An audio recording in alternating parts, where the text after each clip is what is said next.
안데르슨은 비록 덴마크 출신이지만 세계적으로 유명한 동화 작가입니다. 안데르슨이 1800년대에 쓴 작품들이 지금도 세계적으로 수많은 어린아이들에게 읽혀지고 사랑을 받고 있습니다. 그런데 처음부터 안데르슨이 이렇게 유명한 작가가 된 것은 아닙니다. 어린 시절 그는 너무 자신이 못생겼다고 생각해서 외모 컴플렉스에 사로잡혀 있었습니다. 밖에 나가서 친구들과 어울리지도 않고 날마다 집에서 인형을 가지고 혼자 놀았습니다. 학교에 적응하지 못하고 일찍이 학교를 그만두고 수도였던 코펜하겐으로 가가지고 자기는 연극 배우가 되겠다고 가서 열심히 하는데 제대로 되지가 않습니다. 뜻대로 되지가 않아요.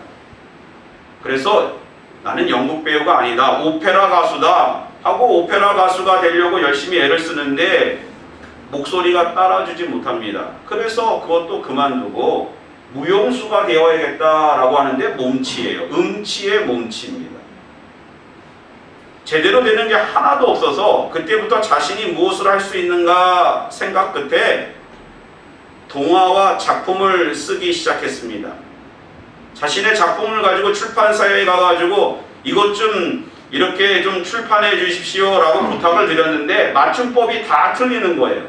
그러니까 맞춤법도 틀린 작품을 어떻게 낼 수 있냐고 타박만 받고 돌아옵니다. 거기에 포기하지 않고 열심히 글을 쓰기 시작해서 어린 시절 자신의 아픔을 이렇게 글로 담아내기 시작합니다. 매일 실현당했던 모습을 기억하며 인어공주라고 하는 작품을 만들어내고요. 어머니가 알코올 중독으로 돌아가시자 그 슬픔에 다리 밑에 가가지고 울었던 자신의 모습을 기억하면서 성냥팔이 소녀를 만들고요. 날마다 친구들이 아니라 인형을 갖고 놀았던 모습을 기억하면서 잠자는 숲속의 미녀라고 하는 작품을 만들었다는 것입니다. 지금은 안데르센의 작품이 얼마나 많고 얼마나 인기가 높은지 모릅니다. 지금은 뭐 애니메이션으로도 많이 만들어서 지금 세계적으로 더 유명세를 얻고 있지 않습니까? 그러나 안데르센에게도 감추고 싶은 미성숙했던 그런 시절이 있고 흑역사라고 하는 시기가 있었던 것입니다. 어떤 분야에서 최고의 그러한 권위자, 그런 최고의 사람을 베테랑이라고 부르는데 처음부터 베테랑이 어디 있습니까? 그 분야에 가서 고생하고 경험하고 실패하고 다시 좌절하고 일어나고 극복하고 그런 가운데 베테랑이 되는 것입니다. 누군가에게는 다 실수가 있고요. 또 아덴이 있고 흑역사가 있는 것입니다. 저도 지금까지 저의 이렇게 사역을 뒤돌아보면 교인들한테 말하기 부끄러운 그런 일도 얼마나 많이 있었는지 모릅니다. 한 가지 예를 들면 30대 초반에 목사 안수를 받고 교구 사역을 하게 되었는데 구역을 맡은 권사님이 저를 찾아오는 거예요. 목사님, 저희 구역 식구 중에 예비 신혼 부부가 있는데요. 2주 후에 목사님이 주례를 해 주셔야 하겠습니다. 앞이 아니 결혼 생활을 이제 몇 년밖에 하지 않았는데 주례를 하라고 하니 앞이 캄캄하고 답답해서 견딜 수 없는 거예요. 그래서 담임 목사님을 찾아갔습니다.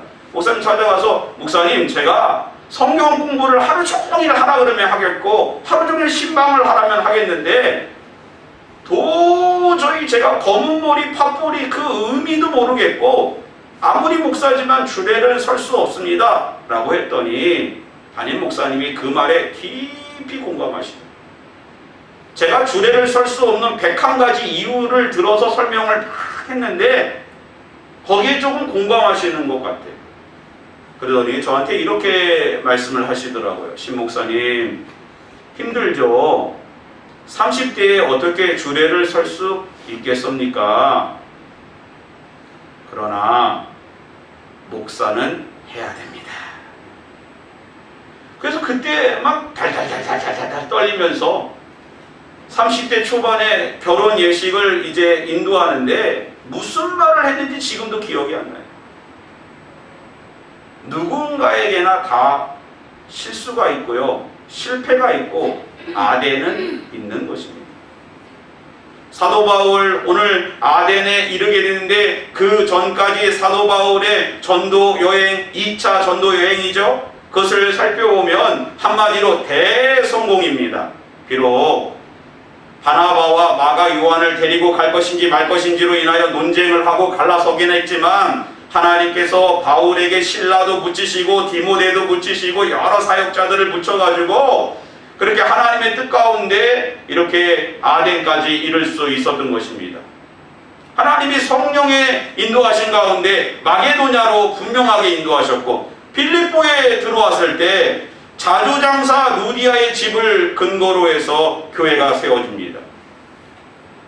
귀신 들린 여자아이를 고쳐줬다가 낭패를 입고 감옥에 갔지만 감옥에서 누가 회개합니까? 간수가 회개하고요, 죄수들이 하나님을 찬양하는 것을 보고 경외함으로 하나님께 돌아오는 놀라운 부흥의 역사를 맞이하게 됩니다. 데살로니가 교회로 내려갔는데 새 안식일 동안 회당에서 강론하는 가운데 수많은 경건한 유대인들이 사도 바울을 따릅니다. 많은 사람들이 예수를 믿고 그 일로 인하여 유대인들이 시기하여 소동이 일어났고 그만큼 큰 부흥의 역사가 있었다는 것입니다. 사도 바울이 데살로니가를 떠나서 어디로 갔습니까? 베레아로 갔어요. 베레아에 갔는데 베레아 사람들은 데살로니가 사람들보다 더 신사적이고 하나님의 말씀을 묵상하고 날마다 상고하고 그 말씀을 지키며 붙잡고 살아가는 역사가 나타납니다. 얼마나 대단한 일이 일어나고 있어요. 그러다가 사도 바울을 죽이려고 하는 사람이 데살로니가 교회에서부터 베레아까지 내려오니까 바다 앞까지 내려가서 배를 타고 어디로 간 겁니까? 아덴으로 가게 된 것입니다. 아덴에 가서 디모데와 실라와 바울의 동역자들이 내려오기 전에 아덴에 이르러서 봤더니 바울의 마음에 격분이 일어났습니다. NASB라고 하는 성경을 보니까 그 부분을 이렇게 설명하고 있어요. His spirit was being provoked within him 이라고 되어 있습니다. 그는 그의 영이 그 안에서부터 막 경랑을 일으키고 성이 나고 화가 나고 격분한 거예요. 하나님께서 아덴의 우상 가득한 모습을 보여주니까 성령 하나님께서 사도 바울의 마음을 격분케 하셔서 화가 났던 것입니다. 그러면 아덴은 왜 이렇게 우상이 가득했을까요? 아덴에는 어떠한 사람들이 있었습니까? 아덴은 당시에 고대 그리스의 수도였어요. 헬라 문명의 꽃을 핀 도시입니다. 수많은 신전이 있었고 사람들이 있었고 부와 명예와 권력이 집중된 도시였습니다. 아덴은 헬라 문화의 중심에 있었기 때문에 그리스 로마 신화에 사로잡혀 있었습니다. 그러다 보니까 자신들이 이렇게 잘 먹고 잘 사는 것은 신들을 잘 섬겼기 때문이다 라고 생각했던 거예요. 그러다 보니까 뭐 파르테논 신전도 세우고 에크테리움 신전도 세우고 심지어 알지 못하는 신전, 알지 못하는 신을 위한 그러한 제단까지 쌓을 정도로 그들의 종교성이 상당히 열정이 대단했던 것입니다. 그리고 가만히 보니까 그들이 그리스 헬라 문화의 꽃을 피웠다고 하지만 제사 드리는 모습을 보니까 상당히 비인격적이에요. 너무 이상한 거예요. 신비적인 거예요. 그것에 반대하는 철학자들은 그렇게 우리가 잘된 것은 그 신들 때문이 아니라 우리의 인간의 노력 때문이고 우리의 노력으로 행복을 찾을 수 있다라고 에피쿠로스 학파는요 아타락시아라고 하는 쾌락을 추구했어요. 그건 기쁨이에요.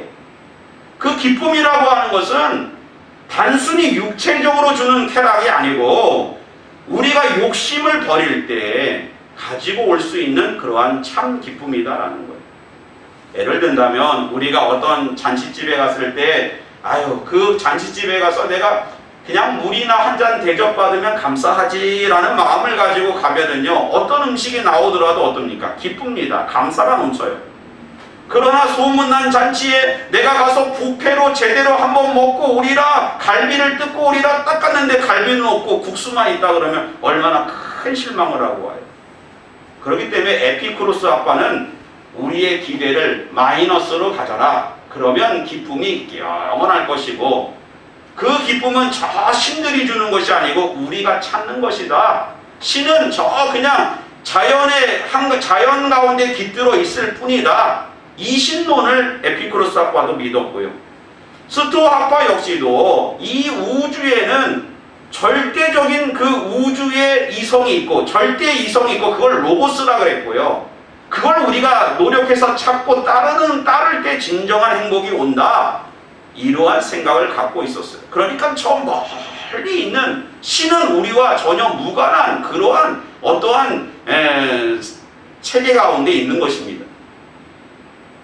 이러한 철학의 사조, 이 그리스 사람들의 우상 숭배하는 그러한 모습, 이런 거를 누가 다 이해하고 있었던 거예요. 사도 바울이 헬레니즘과 헤브라이즘을 다 통틀어서 완전히 익히고 있었던 거예요. 사도 바울은 가말리엘의 문화생입니다.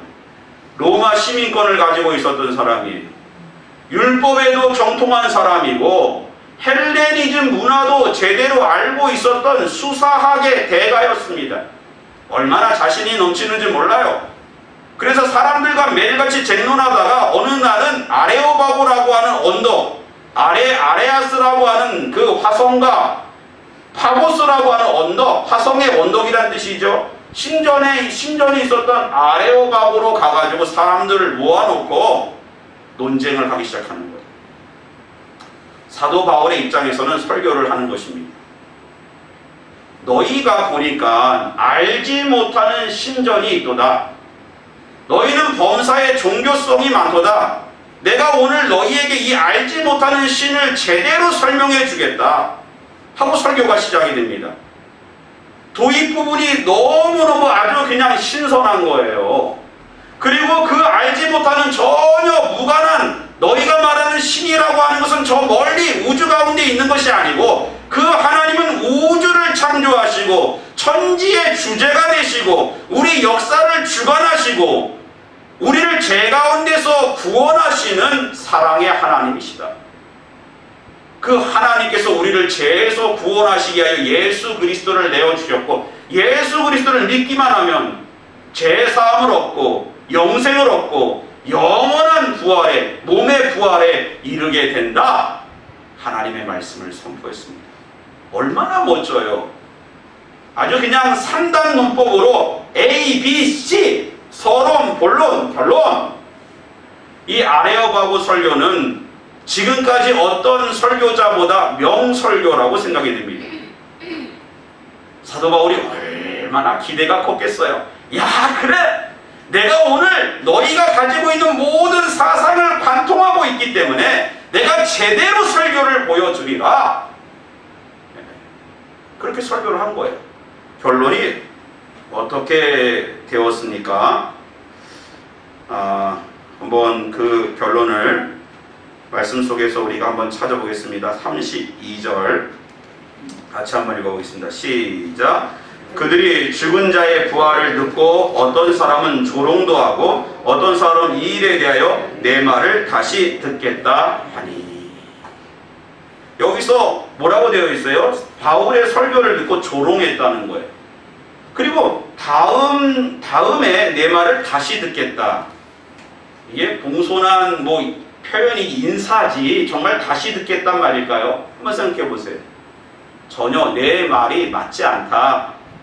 또 여기서 기롱하다라고 하는 것이 에콜루아존이라고 하는 미완료, 헬라어의 미완료 시제로 쓰였는데, 비웃는데 그냥 한 번 비웃고 마는 것이 아니라 계속해서 저 사도 바울 손가락질하면서 하하하하 하고 계속 웃었다는 거예요. 그러니까 사도 바울이 너무너무 자존심이 상합니다.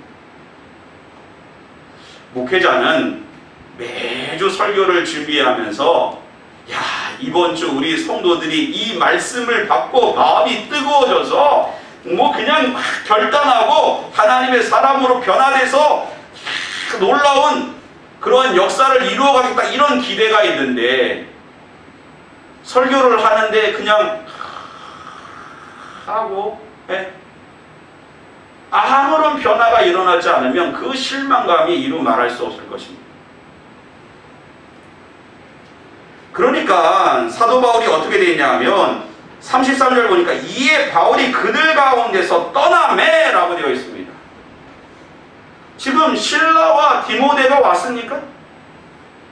그의 동역자들이 내려왔어요? 상황적으로, 시간적으로 바울은 아덴에 더 머물러 있어야 돼요. 거기에 교회를 세워야 됩니다. 그러나 그 즉시 너무 자존심이 상해서 아덴을 떠나 버렸던 것입니다.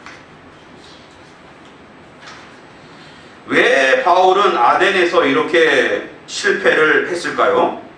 32절에 보니까 죽은 자의 부활 때문이다 라고 기록되어져 있습니다. 헬레니즘에 살고 있었던 사람들은 영혼 불멸설을 믿었어요. 사람이 죽으면 육은 뭐 이 땅에 썩지만 영혼은 분리되어진다고 믿었습니다. 그러나 그 영이 다시 부활하는 몸의 부활을 얘기했을 때 도저히 받아들이지 못했던 것입니다. 그리고 저 멀리 있는 하나님이 어떻게 인간의 몸으로 우리 가운데 오셔서 우리의 죄를 대속할 수 있는 이런 성육신적인 사건을 도저히 받아들일 수 없는 거예요.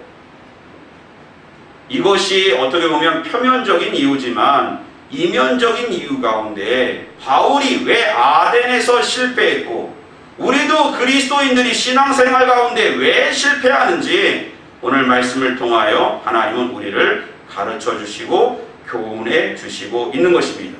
그것을 붙잡는 이 시간 되기를 주님의 이름으로 기원합니다. 왜 실패했을까요? 19절 말씀 같이 한번 읽어보겠습니다. 시작. 그를 붙들어 아레오바고로 가며 말하기를 내가 말하는 이 새로운 가르침이 무엇인지 우리가 알 수 있겠느냐.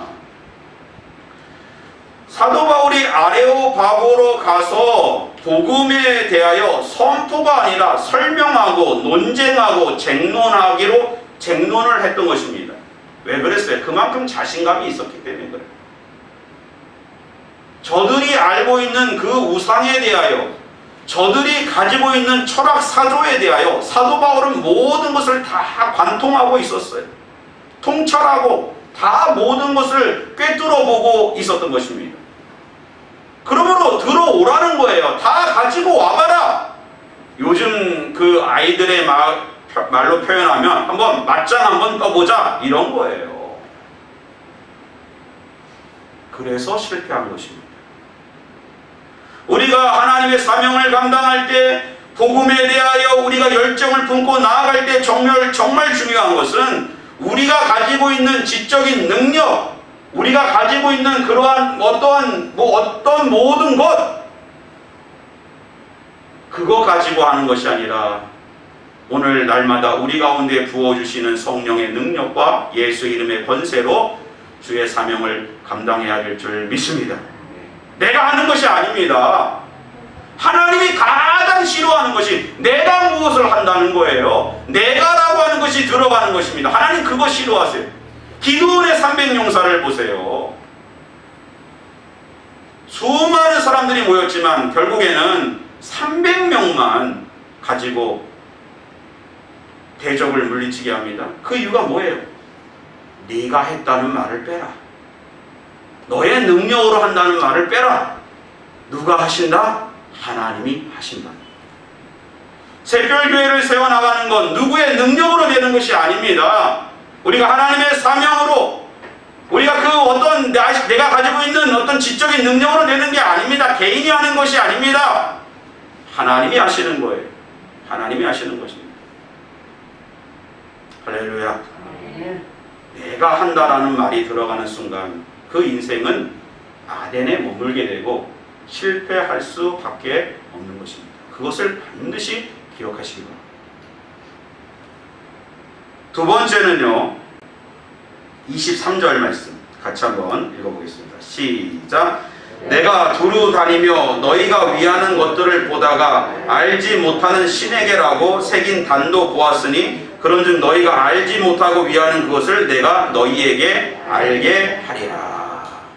당시의 학자들이 연구한 것을 보면 아덴에 공식적으로 300개의 우상이 있었고 3만여 개의 신당이 있었다는 것입니다.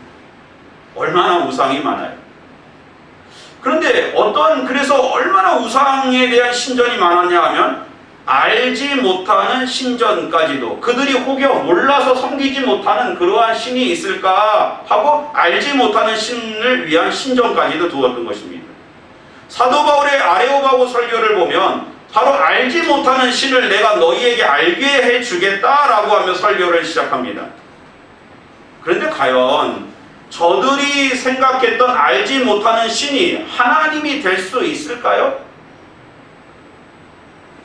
그들의 맥락과 복음의 맥락이 맞지가 않습니다. 저들이 생각하는 알지 못하는 신은 제우스, 헤르메스, 화성의 신, 비너스, 아무개 하고 오르는 신이에요. 우상의 그러한 신을 쭉 병렬하다가 그 가운데 있는 신이지 절대로 하나님이 그 알지 못하는 신이 될 수가 없는 거예요. 우리가 하나님의 사명을 감당할 때에 정말 조심해야 되는 것은 뭐로 가도 서울만 가면 된다라는 말을 우리가 그 말에 속아서는 안 돼요. 하나님의 사명자는 서론, 본론, 결론 모든 과정이 복음적이에요. 하나님 보시기에 맞아야 되는 것입니다. 결론만 좋아서는 안 됩니다. 과정만 좋아서도 안 되는 거예요. 동기만 좋아서도 안 되는 거예요. 모든 과정, 모든 서론, 본론, 결론이 다 복음적이고 바로 하나님의 뜻에 맞아야 되는 것입니다. 할렐루야. 우리가 교회에서 일을 하다 보면, 주일을 하다 보면 꼭 목사님 결론만 좋으면 되는 거, 뭐로 가도 서울만 가면 되는 거 아닙니까? 이런 말을 하시는 분이 참 많아요. 그러면 아덴이 되는 것입니다. 사도 바울의 실패는 정말 임기응변식으로 사도 바울이 너무너무 좋은 도입을 가지고 왔지만 그것은 하나님 기뻐하는 도입이 아니었습니다. 알지 못하는 신을 알게 해주는 것이 하나님이 아니에요. 하나님은 누가 알려주는 것이 아니라 스스로 자신을 계시하는 분임을 믿으시기 바랍니다. 오늘 저는 설교를 할 때 하나님을 알려주기 위해서 설교하는 게 아니에요. 하나님이 저에게 계시한 것을 제가 전달할 뿐인 거예요. 그래서 설교를 오해하시는 분이 있어요. 나를 또 까는구나. 나를 치는구나. 아니에요. 한 주간 하나님이 저에게 본문을 통하여 주신 메시지를 저는 나비, 그 입에 넣은 걸 여러분에게 선포하는 것 뿐입니다. 하나님은 알려주시는 분이 아니에요. 스스로 계시하는 것을 우리가 깨닫고 나아가는 것입니다. 할렐루야. 뭐로 가도 서울로 가면 된다. 이 말은 우리가 정말 조심해야 되는 거예요. 솔로몬의 우상 숭배로 남왕국 유다와 북왕국 이스라엘이 나눠졌고 남왕국은 르호보암이 왕이 됐죠. 유다 지파와 레위 지파만 베냐민 지파의 일부만 남아있고 나머지 10개의 지파는 다 북왕국 이스라엘에 속했습니다. 여로보암에 큰 고민이 있었는데 그것은 절기마다 이스라엘 사람들이 어디로 올라갑니까? 예루살렘으로 올라가니까 다시 다윗의 집안으로 마음을 주고 나를 배신할 것이다 라고 생각해서 베델과 단에다가 금송아지를 두고 이것이 바로 하나님이다. 이것이 너희를 애굽에서 인도한 신이다 라고 가르치고 거기에 제사를 드리라는 거예요. 하나님께 예배하고 제사를 드린다고 하는 것은 우리가 맞는 것 같지만 그게 맞습니까? 뭐로 가도 서울만 된다라는 말이 맞습니까? 틀린 거예요.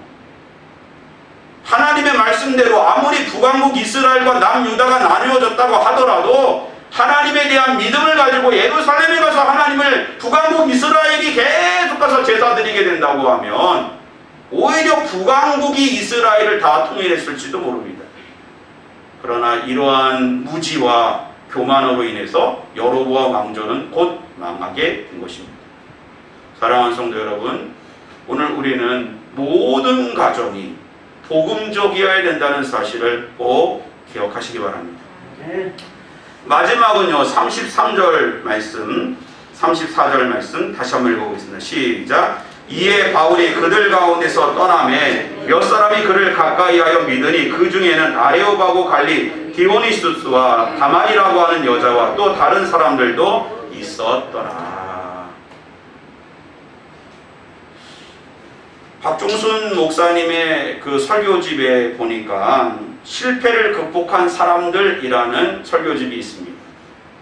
그곳에 이러한 내용이 있어요. 실패는 어느 시대, 어느 누구에게나 다 있다. 그러나 실패에 무릎을 꿇으면 정말 실패자이고 실패를 극복한 사람은 진정 승리자이다. 이렇게 얘기했어요. 하나님께서 우리에게 실패를 경험하게 하는 것은 그 실패에 빠져가지고 좌절하고 낭망하고 포기하고 주저앉으라는 것이 아니라 실패를 교훈 삼고 극복하고 이겨내서 신앙의 승리자가 되라고 하나님께서 우리에게 실패를 경험케 하심을 믿으시기 바랍니다. 누구에게나 다 아대는 있는 거예요. 누구에게나 다 실패가 있는 것입니다. 실패를 두려워하지 마십시오. 실패에 사로잡히지 마십시오. 반드시 실패를 우리가 극복하고 자신을 잘 묵상하고 통찰해서 하나님 주시는 지혜와 능력으로 반드시 일어나고 승리하는 저와 여러분 되시기를 주님의 이름으로 기원합니다. 아덴이 바울의 입장에서 표면적으로 정말 큰 실패의 경험이라고 말할 수 있지만 실패만 한 것입니까? 아니에요. 보니까 그 와중에도 하나님의 역사 가운데 아레오바고 관리가 예수 믿고 다말이라고 하는 여자가 예수 믿고 또 다른 사람들도 다 열매가 있었다. 사도 바울이 고린도전서 3장 6절 고백하잖아요. 나는 심고 아볼로는 물을 주었다. 오직 하나님은 자라나게 하십니다. 실패를 딛고 사도 바울이 하나님 앞에 감사의 찬양을 드리고 있는 것입니다. 사랑하는 성도 여러분, 누군가에게 다 아대는 있습니다. 교만하면 반드시 실패하는 것입니다. 복음적인 방법이 아니라 세상적인 자신의 그렇게 편협한 생각을 가지고 나갈 때 반드시 실패하는 것입니다.